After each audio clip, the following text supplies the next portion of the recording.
اس لیے اس کو زیادہ آپ کسی قانونی یا پارٹی کے آئین کے حوالے سے مت کرے دیں. یہ کوئی واقعہ آئینی یا قانونی واقعہ نہیں ہے, یہ ایک سیاسی اعلان ہے. اس کو سیاسی اعلان کے طور پہ ہی دیکھیے. یہ اعلان ہے کہ وہ پرعزم ہیں, وہ اپنی جگہ سے ہلے نہیں ہیں, وہ کھڑے ہوئے ہیں اور وہ پارٹی کو اب آگے لے کر بڑھیں گے. اچھا کیا ہم اس کی اس طرح سے ایک انٹرپریٹیشن بھی دیکھ سکتے ہیں کہ ہی ول بی مور اسرٹیو اب اس چیز کے اعلان کے بعد, کیونکہ پہلے خاصے معاملات کی ذمہ داریاں انہوں نے ادھر ادھر لوگوں کو بانٹی ہوئی تھیں اپنی پارٹی کے لوگوں کو, اب بہت ساری چیزیں ایسی لگ رہی ہیں. مثال کے طور پہ ایک طرف خان صاحب یہ کہتے ہیں کہ میں پیٹرن ان چیف ہوں, اور دوسری طرف اپنے لوگوں کو بڑے طریقے سے بڑا ہی سلجھے ہوئے انداز میں اپنے لوگوں کو یہ بھی اندازہ دلا رہے ہیں, احساس دلا رہے ہیں کہ اگر کوئی نہیں کھڑا ہو سکتا, میرے بیانیے کا بوجھ نہیں اٹھا سکتا, وہ سائڈ پہ ہو جائے. اس سے ناراضگی یا اس کو ریڈیکیول کرنا یا کسی کے ڈر خوف کو یا کسی مجبوری کو ایکسپلائٹ کرنے کے بجائے وہ بڑے ہی کیئرفلی ان کو یہ میسج دے رہے ہیں کہ اگر سائڈ پہ ہونا ہے تو بے شک سائڈ پہ ہو جائیں, کھڑے نہ رہیں, راستے کی رکاوٹ پھر نہ بنے. اور ساتھ ہی کہ میں پیٹرن ان چیف بھی ہوں گا, پھر احتجاجی کیمپین ہے اس کے حوالے سے میں خود اس کو لیڈ بھی کروں گا. تو کیا زیادہ جو کمانڈنگ پوزیشن ہے اب اس میں آنے والے ہیں یا آ گئے ہیں؟ دیکھیں کہا جا سکتا ہے, لیکن میری نظر میں ان کی پوزیشن پہلے بھی کمانڈنگ تھی. پہلے بھی ان کا یہی موقف تھا کہ جو ان کے بیانیے کا بوجھ اٹھا سکتا ہے وہی یہ بوجھ اٹھائے, وہی ان کے ساتھ چلے, جو نہیں چل سکتا وہ نہ چلے. تو نئی بات کوئی بھی نہیں ہے اس میں, یہ وہی موقف ہے جو ان کا پہلے تھا. اس کو آپ یہ کہہ لیجئے کہ مزید تاکید کر دی گئی ہے, لیکن یہ ایک کنٹینیوٹی ہے, یہ کوئی ماضی سے کوئی بریک نہیں ہے, کوئی توڑ نہیں ہے.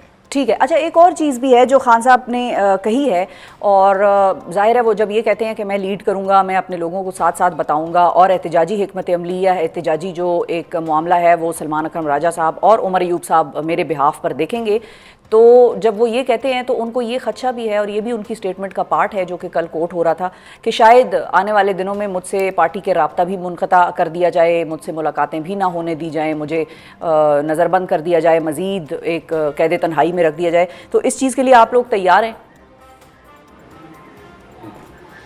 جی بالکل. دیکھیے پہلے بھی ہوا ہے, یہ اکتوبر 2024 کے مہینے میں بھی ہوا, 20-21 دن کسی کی ان سے ملاقات نہیں ہو سکی. اسی طرح مارچ 2025 آپ دیکھیے, 25 مارچ کے بعد بہت ہی محدود کر دی گئی ملاقاتیں. جو ان کی بہنیں تھیں ان کو بھی نہیں ملنے دیا گیا, وکلاء کو نہیں ملنے دیا گیا. اور اس دوران ایک طریقہ اپنایا گیا کہ جو قانون ہے یا جو ہائی کورٹ کا آرڈر ہے وہ تو اب بھی اس پہ عمل نہیں ہو رہا, لیکن بالکل ہی اس کو محدود کر دیا گیا اس سارے عرصے میں. تو ایسا آئندہ بھی ممکن ہے. لیکن خان صاحب کا پیغام اب بالکل واضح ہے, ان کی حکمت عملی جو ہے وہ میں سمجھتا ہوں واضح ہے. اس میں مزید اگر کوئی وضاحت چاہیے تو وہ اگلے چند دنوں میں آ جائے گی. لیکن جو ہمیں کرنا ہے وہ ہمیں کرنا ہے, ہمیں حق کے لیے بولتے رہنا ہے, ہمیں آئین قانون کے لیے کھڑے رہنا ہے, ہمیں عدلیہ کی آزادی کے لیے جد و جہد کرنی ہے. ہم خاموش نہیں ہوں گے. الیکشن 8 فروری 2024 کو لوٹا گیا, ہم اس بات کو کسی کو نہیں بھولنے دیں گے. یہ نظام جھوٹ پر مبنی ہے, فریب پر مبنی ہے, یہ بات ہم کرتے رہیں گے. صحیح ہے. اچھا اب ایک چیز جو ڈیوٹیز انہوں نے اسائن کی ہیں اس مرتبہ, ویسے تو ظاہر ہے آپ کے پاس ایک ڈیوٹی ہے کہ آپ سیکریٹری جنرل ہیں, عمر ایوب صاحب آلریڈی اپوزیشن لیڈر ہیں, لیکن اب خان صاحب نے جب یہ بات کی کہ بھئی ہو سکتا ہے مجھے یہ تنہا کر دیں یا اکیلا کر دیں, تو میرے نمائندے جو ہیں وہ یہ ہوں گے, اور ان کو میں پیغام دے چکا ہوں کہ آگے کا لاہ عمل کیا ہوگا اگر میں تنہا مطلب مجھے کر دیتے ہیں اور بات چیت نہیں کرنے دیتے. تو اب آپ دونوں کے حوالے سے جو یہ بات آ رہی ہے کہ آپ لوگ خان صاحب کے نمائندے ہوں گے, تو اس سے کیا مراد ہے؟ مطلب وہ کوئی ایسی ڈیوٹیز ہیں جو پہلے آپ لوگوں کے پاس نہیں تھیں اور اب انہوں نے آپ لوگوں پر وہ ذمہ داریاں ڈالی ہیں, یا احتجاج کے حوالے سے آرگنائزیشن ہے, یا صرف خان صاحب کا پیغام رساں کے طور پر عوام اور ورکر سے مخاطب ہونا ہے؟ کیا ہے پلان؟ نہیں دیکھیں, عمر ایوب صاحب تو لیڈر آف دی اپوزیشن پہلے بھی تھے, یہ ایک آئینی عہدہ ہے. میرے حوالے جو ذمہ داری تھی وہ پہلے بھی تھی. تو میں یہی کہہ رہا ہوں یہ تسلسل ہے چیزوں کا, صرف ایک طرح سے مزید تاکید کی گئی ہے کہ میری موجودگی میں یا غیر موجودگی میں یہ لوگ جو ہیں یہ میرے پیغام کو پہنچاتے رہیں گے. ٹھیک ہے. اچھا, اور کل گوہر صاحب نے ایک بات اور بھی کی, انہوں نے کہا کہ علی امین صاحب جو ہیں وہ اب گورننس کے ایشوز کو زیادہ دیکھیں گے اور وہ اس معاملے پر زیادہ فوکس کریں گے. تو کیا یہ اس دفعہ احتجاج کی قیادت پھر گنڈاپور صاحب نہیں کریں گے؟ It's official. دیکھیے ابھی میں اس بارے میں حتمی طور پہ کچھ نہیں کہہ سکتا, لیکن یہ ضرور ہے کہ عمران خان صاحب گورننس کو بہت اولین بلکہ اہمیت دیتے ہیں. علی امین گنڈا پور صاحب کا بالکل یہ ایک فرض ہے کہ صوبہ خیبر پختونخوا میں گورننس اچھی ہو. جو صوبہ جس کی ذمہ داری ان کے ہاتھ میں ہے وہ اس ذمہ داری کو نبھائیں. تو یہ کام تو ہوگا، لیکن اس کے ساتھ احتجاج ہونا ہے. وہ کس طریقے سے ہوگا، اس کا کیا پیرایا ہوگا، وہ کس طرح بات آگے بڑھے گی، یہ سب کچھ ہوتا رہے گا. اس میں اگر گنڈا پور صاحب حکومت کی طرف توجہ دیں اور باقی پارٹی جو ہے وہ بیانیے کی طرف توجہ دے، احتجاج یا مزاحمت کی جانب توجہ دے، تو یہ بالکل ٹھیک میں سمجھتا ہوں ایک تفریق ہے. صحیح ہے، ٹھیک ہے. اچھا ایک اور چیز بھی ہے کہ ایک طرف تو خان صاحب نے یا گوہر صاحب نے یہ کہا ہے کہ بھئی وہ گورننس پہ فوکس کریں گے، دوسری طرف فیڈرل گورنمنٹ علی امین گنڈا پور کو ایک طرح سے امپاور کر رہی ہے اور وہ ان کو ایک کمیٹی میں ظاہر ڈالا ہے. آپ نے بھی آئی ایم شور دیکھا ہوگا، گزشتہ روز پشاور میں ایک بڑا پشتونوں کا جرگہ تھا اور گورنر کے ساتھ، گورنر کے پی کے ساتھ یعنی کہ فیصل کریم کنڈی صاحب کے ساتھ وہ علی امین صاحب بھی اس سارے معاملے کی اب ایک طرح سے اس کمیٹی میں موجود فیصلے کریں گے. تو اس فیصلے کو وفاقی حکومت کی آپ کس طرح سے دیکھ رہے ہیں؟ آپ کو کیا سمجھ آئی؟ دیکھیں، علی امین گنڈا پور صاحب کو عمران خان صاحب میں سمجھتا ہوں واضح ہدایات دے چکے ہیں. مزید کوئی ضرورت ہوئی تو وہ بھی آ جائے گی. ہمارا موقف یہی ہے کہ صوبے کو ہم نے چلانا ہے، لیکن جو عمومی طور پہ اس ملک میں نظام ہے وہ نظام درست نہیں ہے. وہ غریب دوست نظام نہیں ہے، وہ الیکشن کی لوٹ پر مبنی نظام ہے. ہمارا جو مزاحمتی ایک آپ کہہ لیجئے جو ہمارا پاسچر ہے یا جو مزاحمتی ہمارا لہجہ ہے وہ کسی صورت ماند نہیں پڑے گا. تو علی امین صاحب بھی آپ دیکھیں گی، ناظرین دیکھیں گے کہ وہ مزاحمت کا جو پیرایا ہے اس کو ہاتھ سے نہیں چھوڑیں گے. مزاحمت وہ بہرحال کریں گے. جہاں ان کو آئین کے تحت کہیں بیٹھنا پڑتا ہے، کسی کمیٹی کا حصہ بننا پڑتا ہے نیشنل فائنانس کمیشن کے حوالے سے یا کسی اور حوالے سے، وہاں وہ اپنی ذمہ داری نبھائیں گے. لیکن ذمہ داری نبھاتے ہوئے بھی وہ اس بات کو باور کراتے رہیں گے کہ یہ تمام نظام جھوٹ پر مبنی ہے. ٹھیک ہے. اچھا، ٹائم فریم کے حوالے سے کچھ آپ لوگوں کا کچھ ہے فائنل، کچھ سوچا ہے؟ کیونکہ ابھی آنے والے 2-3 مہینوں میں تو حکومت کے ترجمانوں سے یا نمائندوں سے ہماری آف دا ریکارڈ اگر بات ہوتی ہے تو وہ اس چیز پہ بڑے مطمئن ہیں، کہتے ہیں ابھی سخت گرمی ہے، ابھی یہ نہیں نکلیں گے، ابھی تھوڑا موسم بہتر ہو جائے گا تو یہ نکلیں گے. اور دوسرا ایک اور چیز بھی کہ مائنس اسلام آباد کا اس مرتبہ فارمولا ہے جو کہ شیخ وقاص اکرم صاحب نے ہمارے شو پہ ہمیں بتایا کہ مطلب صرف اب ایک شہر فوکس نہیں ہے، سائملٹینیسلی پاکستان کے مختلف شہروں میں یہ احتجاج پھیل جانا ہے. ایسا ہی ہے؟ دیکھیں، میں تفصیل تو نہیں کوئی بیان کر سکتا. یہ چیزیں ہوں گی، اپنے طریقے سے ہوں گی، اپنے وقت سے ہوں گی، اور میں تو سمجھتا ہوں آئین اور قانون کے مطابق ہوں گی. یہ بہت عجیب ایک تصور اس ملک میں پیدا ہو گیا ہے کہ احتجاج کرنا، سڑک پہ آنا کوئی غیر آئینی، غیر قانونی عمل ہے جس کے لیے لوگوں کو مارا پیٹا جانا چاہیے، گرفتار کیا جانا چاہیے، ان پہ آنسو گیس کی شیلنگ ہونی چاہیے. یہ بالکل ایک لغو سوچ ہے. سیاست ہوتی ہی سڑکوں پہ ہے. ہم وہ سیاست کریں گے، قانون اور آئین کے دائرے میں کریں گے اور اپنا احتجاج پورے پاکستان میں ریکارڈ کرائیں گے، آواز بلند کریں گے. ٹھیک ہے. اور ٹائم فریم کے حوالے سے ابھی فائنل نہیں ہوئی چیز؟ سوری، کس حوالے سے؟ Time frame. یہ ٹائم فریم اب ہمارے سامنے ہے جی. ہر روز احتجاج کا کوئی نہ کوئی مرحلہ طے ہوگا. یہ جو ذہن میں اگر یہ خیال ہے کہ کوئی بہت بڑا ایک ریلا ہے جو کسی مخصوص شہر کی جانب بڑھے گا، تو وہ خیال جو ہے پوری جو ہماری احتجاجی تحریک ہے اس کا احاطہ نہیں کرتا. احتجاج کے بہت سے مرحلے ہیں، تمام مرحلوں کو ہم طے کریں گے. ٹھیک ہے. اچھا، ایک اور چیز بھی ہے سلمان صاحب کہ ایک مزاحمتی رویہ ہے جو کہ آواز اور الفاظ سے ہے، دوسرا مزاحمتی رویہ ہے جو سڑکوں پر اکثر آپ لوگوں کی جماعت کو فیس کرنا پڑتا ہے گورنمنٹ کی جانب سے. 26 نومبر کو بھی جو کچھ ہوا وہ ہم نے یہاں پر دیکھا. اب سمبڑیال کا جو انتخاب تھا، اس مرتبہ گورنمنٹ نے میک شور کیا کہ وہ فارم 45 اور 7 کی کہانی بھی آپ لوگ نہ کر سکیں، اور پہلے سے ہی وہ فارمز تیار بقول آپ لوگوں کے، وہ باقی فارمز بھی جن پر کہ کوشچن اٹھایا جا سکتا تھا وہ بھی پہلے سے تیار کر کے وہ لے آئے تھے. تو اس مرتبہ موقع کوئی نہیں وہ دیں گے. تو یہ آپ ایکسپیکٹ کر رہے ہیں کہ پولیس کی نفری اور یہ ساری سڑکوں کی مزاحمت حکومت کی طرف سے آپ لوگوں کی بھی ہوگی؟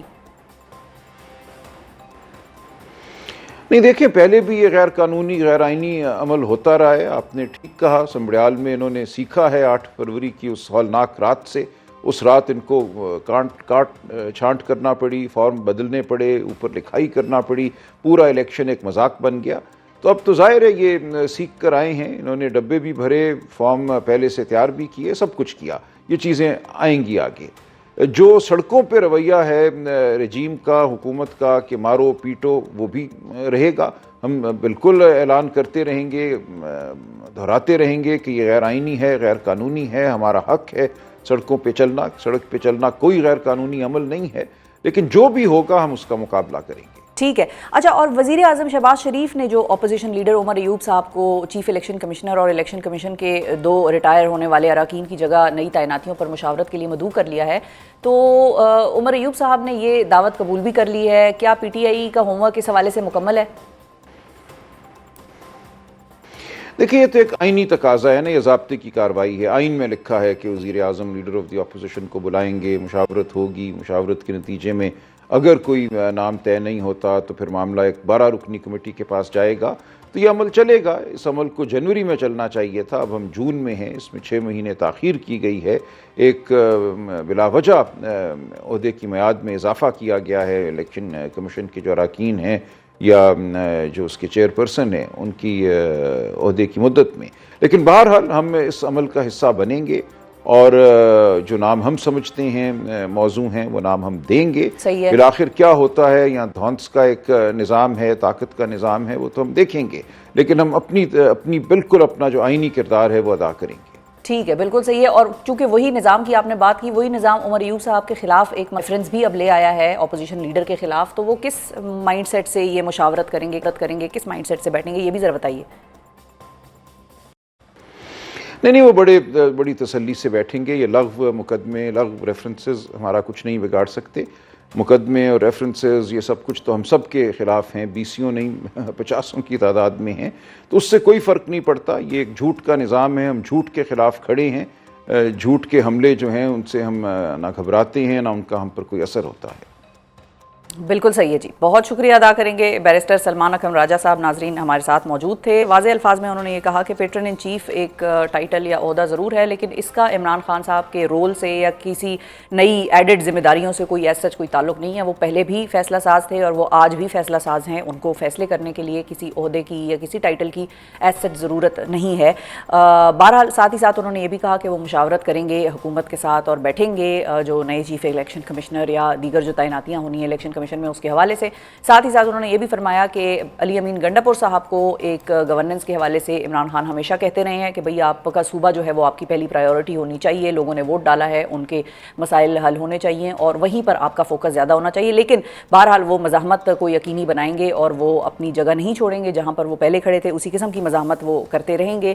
اب دیکھتے ہیں کہ آنے والے دنوں میں پاکستان تحریک انصاف کی احتجاجی حکمت عملی کس طرف جاتی ہے اور کس طریقے سے عمران خان اس کو جیل سے لیڈ کرتے ہیں۔ یہ اپنی نوعیت کا پاکستان کا پہلا ہی ایک واقعہ ہوگا یا پہلا ایسا ایک ایونٹ ہوگا جس میں کہ براہ راست ایک لیڈر جیل سے بیٹھ کر، ویسے تو سارے جتنے بھی آج تک کے بنے ہیں پلانز احتجاج کرنے کے یا سڑکوں پر مزاحمت کرنے کے، وہ خان صاحب نہیں لیڈ کیے، لیکن اس مرتبہ چونکہ انہوں نے اعلان کر دیا باضابطہ طور پہ تو یہ دیکھنا پڑے گا۔ بہرحال سب نظریں وہیں پر ہیں اڈیالہ کی طرف کہ یہ کس طرح سے ہوگا اور ایسی کون سی اہم ذمہ داریاں ہیں جو وہ مزید اپنے لوگوں کو بانٹیں گے۔ اسی کے ساتھ مجھے جانا ایک وقفے کی طرف، وقفے کے بعد واپس آتے ہیں تو بات کریں گے حکومتی نمائندے سے اور ان سے جانیں گے کہ ان کے کیا پلانز ہیں اور کیا ایک جو جمہوریت کا حسن ہے احتجاج، اس مرتبہ احتجاج کو حکومت پاکستان ایکسیپٹ کرے گی یا اس مرتبہ بھی اسی قسم کی مزاحمت دوسری سائڈ سے بھی آئے گی، تحریک انصاف کو فیس کرنی پڑے گی۔ پی ٹی آئی اور حکومت کے درمیان ایک اور انگیجمنٹ کا آغاز ہونے جا رہا ہے اور وہ نئے چیف الیکشن کمشنر اور 2 ممبران الیکشن کمیشن کی تعیناتی پر مشاورت کے حوالے سے ہے، جو کہ وزیر اعظم شہباز شریف کی جانب سے اپوزیشن لیڈر عمر ایوب کو لکھا جانے والا خط ایک ایسے ماحول میں سامنے آیا ہے کہ جب پہلے ہی پی ٹی آئی اور حکومت کے درمیان سیاسی مذاکرات ناکام ہو چکے ہیں اور اپوزیشن لیڈر کو اس وقت ایک حکومتی نااہلی ریفرنس کا بھی سامنا ہے۔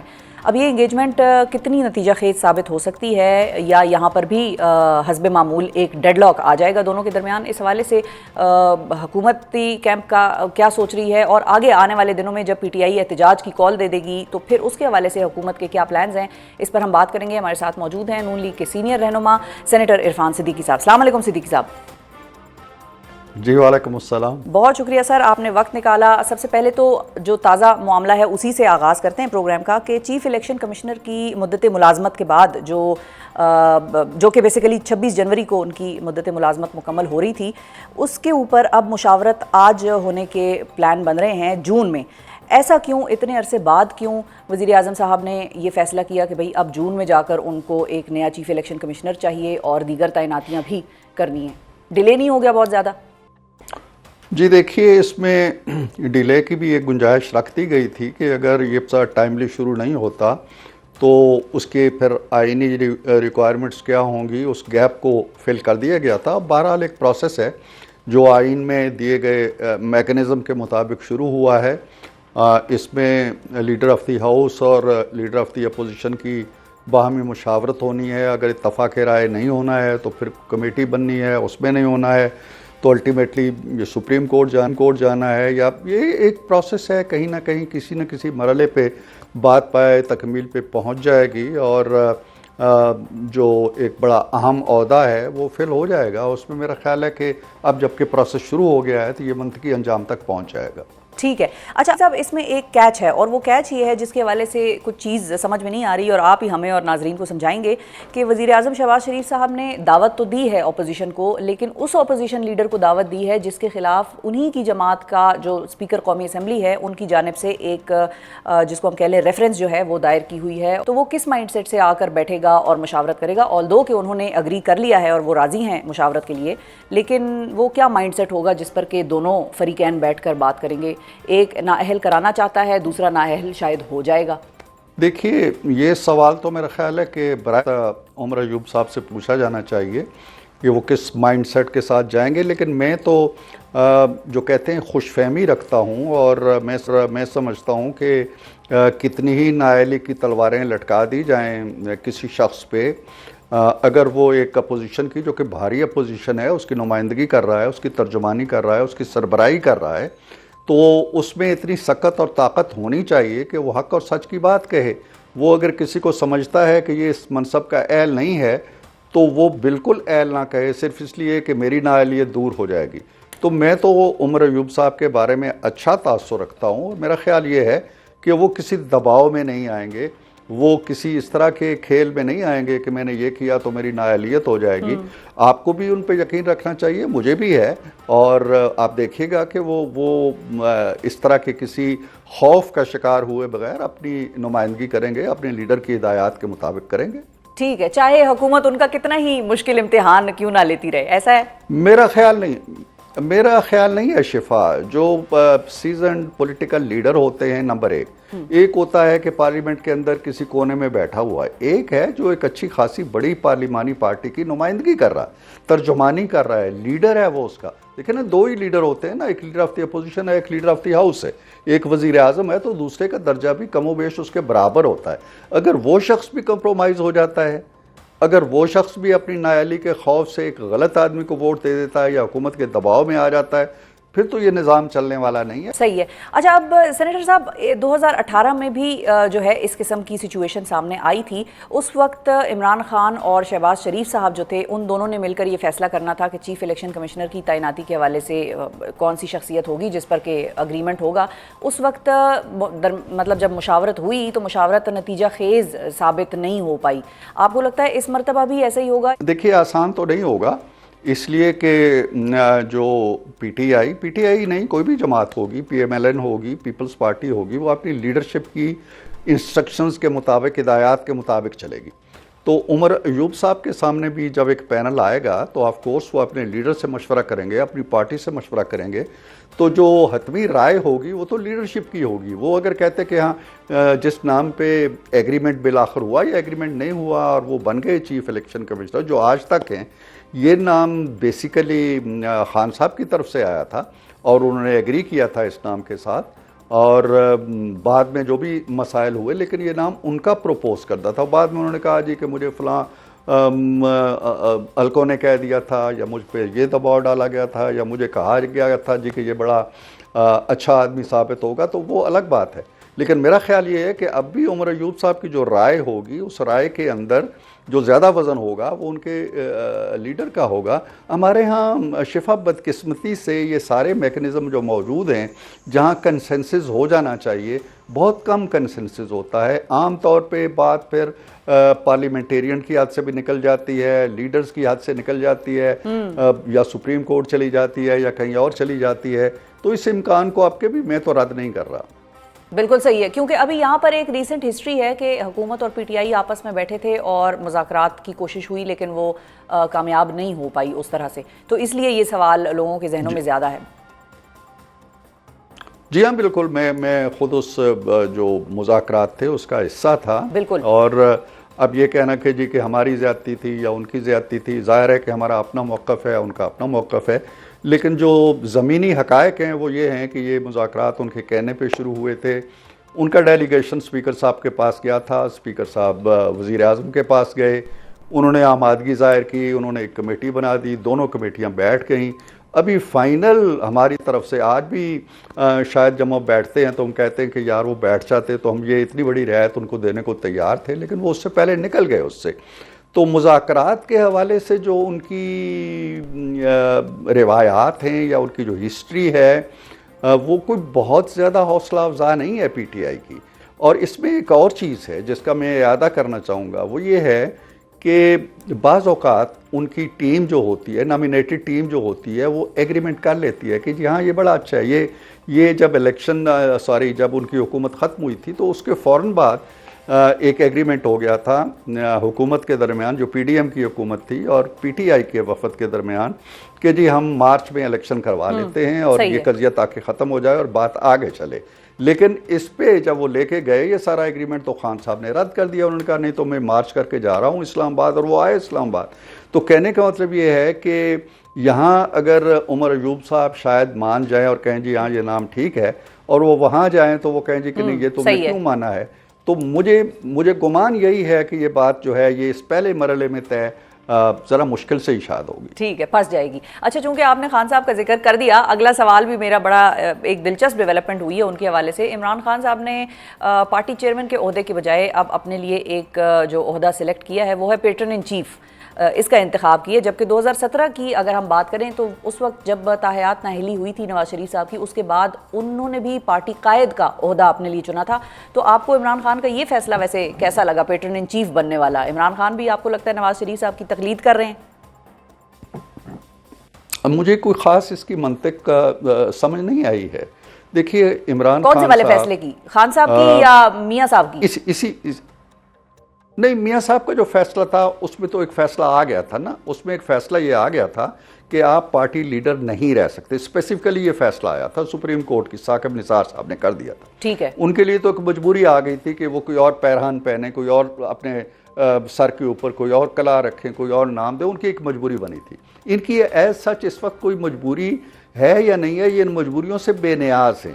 دیکھیں مجھے نہیں معلوم کہ کوئی آدمی کنوکٹڈ ہو، چاہے وہ کنوکشن اس کی ٹھیک ہے یا غلط ہے، لیکن وہ کنوکٹڈ ہو، وہ جیل میں پڑا ہوا ہو، وہ روز جو ہے وہ 2-3 صفحوں کی ٹویٹس بھی کر رہا ہو، مذاکرات اپنا جو صحافی ہیں ان سے ملاقاتیں بھی کر رہا ہو، باتیں بھی کر رہا ہو۔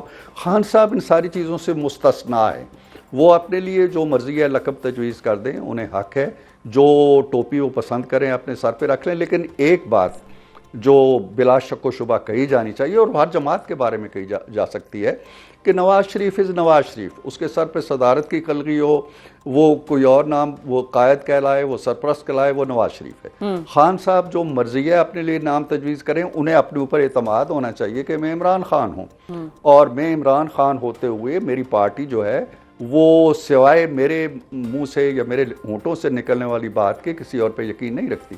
تو مجھے نہیں معلوم کہ انہوں نے یہ لقب اپنے لیے کیوں پسند فرمایا ہے، یا آگے چل کے اس کے کانسیکوینسز کیا ہو سکتے ہیں، علی گوہر صاحب پہ اس کی کوئی ذات پڑ سکتی ہے، یا کوئی اور نظام اپنی پارٹی کا قیادت کا وہ وضع کرنا چاہتے ہیں، یہ واضح ہو جائے گا چند دنوں میں۔ اچھا، بالکل ٹھیک ہے۔ اچھا، اب سینیٹر صاحب ایک اور چیز بھی ہے، اور وہ چیلنج اکثر حکومت کے لیے بھی چیلنج بن جاتا ہے، پی ٹی آئی کے لیے تو ہوتا ہی ہوتا ہے، اور وہ ہے سڑکوں پر نکلنا یا سڑکوں کو گرم کرنا، اور حکومت کے لیے چیلنج اس طرح سے بن جاتا ہے کہ بھئی اس کو کاؤنٹر کیسے کرنا ہے، یا سڑکوں کو کھلا کیسے رکھنا ہے، عوام کی زندگی تنگ نہ ہو، جو لوگ جوائن کر رہے ہیں وہ تو بے شک کریں، لیکن یہ ہے کہ عوام پریشان نہ ہو۔ اب وہ یہ کہتے ہیں کہ میں جیل سے بیٹھ کر یہ لیڈ کروں گا. 2 لوگوں کو انہوں نے ذمہ داری دے دی جس میں عمر ایوب صاحب اور سلمان اکرم راجہ صاحب ہیں کہ بھائی یہ میرے نمائندے ہوں گے. علی امین کو انہوں نے کہہ دیا کہ بھائی آپ تو آپ گورننس پہ فوکس کریں اور کے پی پہ فوکس کریں. تو اب یہ جو لائحہ عمل بنانے جا رہے ہیں وہ، اور اس مرتبہ مائنس اسلام آباد ہے، وہ کہتے ہیں ہم اسلام آباد کی ایک شہر کو نہیں کریں گے ٹارگٹ اور نہ ہی ہم اسلام آباد آئیں گے، اوور آل سائملٹینیسلی پاکستان کے مختلف شہروں میں احتجاج کریں گے. اس سے حکومت کو کوئی پریشانی ہے؟ اس سے کیسے ڈیل کریں گے حکومت؟ دیکھیے خان صاحب کی یہ جو حکمت عملی ہے یہ بہت پرانی ہے، اور میں اگین یہ کہوں گا کہ کسی سیاسی جماعت کو بھی احتجاج کا بھی حق حاصل ہے، پروٹیسٹ کا حق حاصل ہے. اس پروٹیسٹ کے لیے وہ کیا حکمت عملی بناتے ہیں، سٹ ان کرتے ہیں، مارچ کرتے ہیں، جسٹ ایک دن کا پروٹیسٹ کر کے بیٹھ جاتے ہیں، اس کا بھی انہیں حق حاصل ہے. ہم اس حق کے اوپر جو آئین انہیں دیتا ہے اس پہ کوئی قدغن نہیں لگاتے، لیکن آئین کچھ قدغنیں لگتے، وہ کچھ حدود طے کرتا ہے کہ آپ کا احتجاج کیا ہونا چاہیے. جو باتیں آپ نے گنوائی ہیں کہ عوام کے بھی حقوق ہیں، میرے بچے کو اسکول جانا ہے، میرے والد بیمار ہو گئے ہیں، میں انہیں ہاسپٹل لے کے جانا ہے، میری بیگم کا کوئی مسئلہ ہو گیا ہے، تو یہ چیزیں انہیں ذہن میں رکھنی چاہیے جو انہوں نے کبھی نہیں رکھی. ان کے احتجاج میں جو پرامن نام کی چیز ہے نا وہ بہت کم ہوتی ہے. آپ نے اس کے بہت سے مظاہر دیکھ لیے ہیں، وقت نہیں ہے کہ میں ان کو گنواؤں، پہلی بات. دوسری بات یہ ہے کہ انہوں نے یہ کہہ کے کہ میں جیل کے اندر سے اس کی رہنمائی کروں گا یا قیادت کروں گا، یہ بھی کوئی نئی بات نہیں ہے. جتنے بھی احتجاج خان صاحب کے جیل میں ہوتے ہیں ان کی قیادت خان صاحب نے ہی کی ہے، جیل میں ہوتے ہوئے کی ہے، انہی کے ایما پہ، انہی کی مرضی پہ، انہی کے طریقہ کار کے مطابق احتجاج ہوئے ہیں. تیسری بات یہ ہے کہ خان صاحب جیل کے اندر بیٹھ کے جو قیادت کریں گے وہ کتنی مؤثر ہوگی. وہ یہ دیکھ لیں کہ خان صاحب نے جب جیل سے باہر ہوتے ہوئے خود بنفس نفیس ٹرک کے اوپر سوار ہو کے قیادت کی ہے تو وہ کتنے مارچ کامیاب ہوئے ہیں، کس قدر کامیاب ہوئے ہیں. 3-4 مارچ تو آپ فوری طور پہ آپ کے ذہن میں آ جائیں گے. وہ پشاور سے بھی ایک مارچ لے کے آئے تھے، پھر وہ سید آصم منیر کا راستہ روکنے کے لیے 2 دن پہلے ایک بڑا مظاہرہ اس کے جلوس کی قیادت کرتے ہوئے، جسے خیال تھا کہ بہت لاکھوں عوام نکلیں گے، نہیں نکلے، لیکن یہاں ان کی ٹانگ زخمی تھی، اس کے باوجود وہ ٹرک پہ سوار ہو کے اسلام آباد پنڈی تک پہنچے تھے. اور بھی اس طرح کے کئی مظاہر ہیں. تو اگر وہ پرامن رہتے ہیں ٹھیک ہے، بالکل کریں. بے شمار جماعتیں آپ دیکھتے ہیں، جماعت اسلامی ہر تیسرے دن چوتھے دن غزہ کے حوالے سے کسی حوالے سے مظاہرہ کرتی رہتی ہے، گھر چلے جاتے ہیں. یہ کریں گے تو ٹھیک ہے. اگر وہ قانون کی حدود کو توڑیں گے، اگر وہ وہی کریں گے جو 9 مئی کو کیا تھا، اگر وہ عمارتوں پہ حملے کریں گے، اگر وہ بت اپنا ساری شہیدوں کے مزاروں پہ جا کے حملے کریں گے، اگر وہ جہاز جلائیں گے، اگر وہ اسٹیٹ کے سامنے آ کے اسٹیٹ کی آنکھوں میں آنکھیں ڈال کے لڑائی کریں گے، تو اسٹیٹ کو تو استحقاق حاصل ہے نا. آئین قانون اسے حق دیتا ہے کہ وہ عوام کا تحفظ کرے، اپنا تحفظ کرے، اور اس کے لیے جو مناسب سمجھتی ہو. ٹھیک ہے. اچھا، ایک اور ریلی بھی ہے جس کا کہ خدشہ ہے اور وہ منڈلا رہا ہے، اور وہ ہے مولانا فضل الرحمان صاحب کی. وہ میرج، جو چائلڈ میرج بل ہے، اس کے حوالے سے بڑی برہم ہیں، بڑے نالا ہیں، اور وہ یہ کہتے ہیں کہ بھئی یہ اسلام کی روح کے خلاف ہے یہ چیز، اور پاکستان میں یہ چیز نہیں ہو سکتی، اور ہم کنٹری وائڈ پروٹیسٹ کریں گے اور اس کے خلاف بھی ریلیز نکالیں گے. وہ بھی ایک بڑا سیریس ایک ایشو ہے جو کہ گورنمنٹ کو فیس کرنا پڑ سکتا ہے. اس کے ساتھ اس سے ہینڈل کس طرح سے کریں گے آپ؟ دیکھیں، جہاں تک مولانا کا تعلق ہے، مولانا کا انداز سیاست، ان کا انداز احتجاج، ان کے پروٹیسٹ اسٹریٹجی جو ہے وہ خان صاحب سے بڑی مختلف ہوتی ہے. وہ بڑے سیزنڈ پالیٹیشین ہیں، وہ کبھی امن و امان کا مسئلہ پیدا نہیں کرتے. خود خان صاحب کے دور میں ایک بہت بڑے لانگ مارچ کی قیادت کرتے ہوئے وہ یہاں آئے تھے اور ایک دھرنا دیا تھا، سٹ ان ہوا تھا، اور میں نے جا کے خود دیکھا تھا، اور آپ میں سے بہت سو نے دیکھا ہوگا. انہوں نے ایک گاڑی کے لیے، ایک ٹرک کے لیے، ایک بس کے لیے کوئی مسئلہ پیدا نہیں کیا. ٹریفک رواں دواں تھی، اور اس کو ٹریفک کو کنٹرول کرنے کے لیے ان کے اپنے کارندے جگہ جگہ کھڑے تھے. تو پہلی بات تو یہ ہے کہ میرے خیال کے مطابق کہ مولانا شاید اس قانون کے خلاف عدالت کا دروازہ کھٹکھٹائیں گے. اچھا، وہاں سے اگر سنوائی ان کی نہیں ہوتی، میرا خیال ہے، اندازہ ہے جو ان کے انداز سیاست کو میں سمجھتا ہوں، تو وہ ریلیز نکالیں گے بھی نا تو وہ ریلیز پرامن ہوگی. میرا خیال ہے کہ اگر ہم 4 پولیس والے بھی کھڑے نہیں کریں گے نا تو مولانا کے اپنے رضاکار ان ریلیوں کو مینیج کریں گے, ان سے کسی کو کوئی خطرہ نہیں ہے. خطرہ ہوتا ہے یہ جو خان صاحب کی ریلیز ہوتی ہیں, جس طرح کے مظاہر یہاں آ کے ہوئے, اسلام آباد پہ جس طرح اٹیک ہوا, جس طرح انہوں نے غلیلے لے کے آتے ہیں تو کانٹوں والے ڈنڈے لے کے آتے ہیں, تو اب وہ کہتے تھے جی ہم ہتھیار بھی لے کے آئیں گے, تو اس سے مسائل پیدا ہوتے ہیں. اچھا, اور ایک اور چیز فائنلی صدیقی صاحب کہ بلاول بھٹو صاحب ظاہر ہے ایک قیادت کر رہے ہیں ایک ڈیلیگیشن کی, اور انٹرنیشنلی مختلف ورلڈ کیپٹلز جو امپورٹنٹ ہیں ان میں جا کر پاکستان کا مقدمہ پیش کر رہے ہیں. انہوں نے ایک بات کی ہے, وہ آپ کو کتنی قابل عمل تجویز لگتی ہے؟ انہوں نے کہا ہے رو اور ISI کو مل کر ٹیررزم کے خلاف کام کرنا چاہیے, یہ کتنی ڈویبل ہے؟ دیکھیں, میرا خیال ہے کہ ہر چیز ڈویبل ہے. بنیادی بات یہ ہے کہ اگر پولیٹیکل ول پائی جاتی ہے دونوں گورنمنٹس کے اندر کہ یار یہ بہت کچھ ہو چکا, یہ ایشوز اب ختم ہونے چاہیے, اور پاکستان کے اندر کسی کا خون بہتا ہے تو وہ بھی انسانوں کا خون ہے, انڈیا کے اندر بہتا ہے تو وہ بھی انسانوں کا خون ہے, تو اگر یہ کوآپریشن پولیٹیکل حلقوں سے آگے نکل کے مسلح افواج تک جاتی ہے یا ایجنسیوں تک جاتی ہے, معلومات کا تبادلہ ہوتا ہے, دہشت گرد پکڑے جاتے ہیں, ان کے جو ذرائع ہیں, ان کے جو وسائل ہیں, ان کے جو اسلحہ سپلائی لائنز ہیں وہ ان پہ رکاوٹیں ڈلتی ہیں, تو میرا خیال ہے یہ دونوں ملکوں کے مفاد میں ہے. اور بالآخر آپ دیکھیے گا کہ ہمیں اس طرح کے میکنزم کی طرف جانا پڑے گا. یہ تجویز اگر بالکل انہی لفظوں میں یا اسی اسپرٹ کے ساتھ قبول نہ بھی کی جائے تو بھی جس طرح کے حالات میں ہم آ کھڑے ہوئے تھے اور آنکھوں میں آنکھیں ڈال کے 2 ایٹمی قوتیں ایک دوسرے کو دیکھ رہی تھیں اور پلک جھپکنے کی دیر تھی اور ایک بڑی تباہ کن جنگ شروع ہو سکتی تھی, اس کو ایوائڈ کرنے کے لیے ہمیں آنا پڑے گا, واپس بات چیت کرنا پڑے گی, بیٹھنا پڑے گا, اور اپنے ملکوں کے اندر جو ہم وسائل ان چیزوں پہ صرف کر رہے ہیں وہ عوام کی فلاح پہ, ان کی صحت پہ, ان کی ایجوکیشن پہ, ان چیزوں پہ خرچ کرنا پڑے گا. پاکستان کا مسئلہ یہ ہے کہ جب اتنا بڑا جارے اور اس طرح کی سوچ رکھنے والا ملک اس کے پڑوس میں بیٹھا ہوا ہے, ہم پہ کتنی جنگیں مسلط کر چکا ہے, تو لازماً پھر ہمیں اپنے وسائل جو ہیں وہ بجا طور پر دفاع کی طرف موڑنا پڑتے ہیں, کیونکہ اس کے بغیر گھر کی 4 دیواری مضبوط نہیں ہے. تو اب ڈرائنگ روم کو آپ سجاتے رہیں گے تو وہ میرا خیال ہے کہ حقیقت پسندانہ سوچ نہیں ہوگی. بہت شکریہ ادا کریں گے سینیٹر عرفان صدیقی صاحب. ناظرین ہمارے ساتھ موجود تھے اور بڑے مختلف ایشوز پر ہماری آج ان سے یہ گفتگو ہوئی. بڑا واضح طور پر انہوں نے اپنا مائنڈ جو ہے وہ ہمارے ساتھ شیئر کیا, اور ان کو اس وقت تک یہ خدشہ ضرور موجود ہے. وہ کہتے ہیں کہ شاید PTI یا عمر ایوب صاحب کے ساتھ وزیر اعظم صاحب کی جو ایک مشاورت ہونی ہے اس کے پہلے مرحلے میں الیکشن کمیشنر کی تعیناتی کے حوالے سے شاید کوئی بڑا نتیجہ خیز جو ایک آؤٹ کم ہے, آؤٹ پٹ ہے, وہ سامنے نہ آئے. اب دیکھتے ہیں کہ اس حوالے سے کیا ہوتا ہے. بہرحال آج کے پروگرام سے مجھے دیجیے اجازت. اپنا بہت خیال رکھیے, ہمیں اور پاکستان کو دعاؤں میں یاد رکھیے. اللہ حافظ.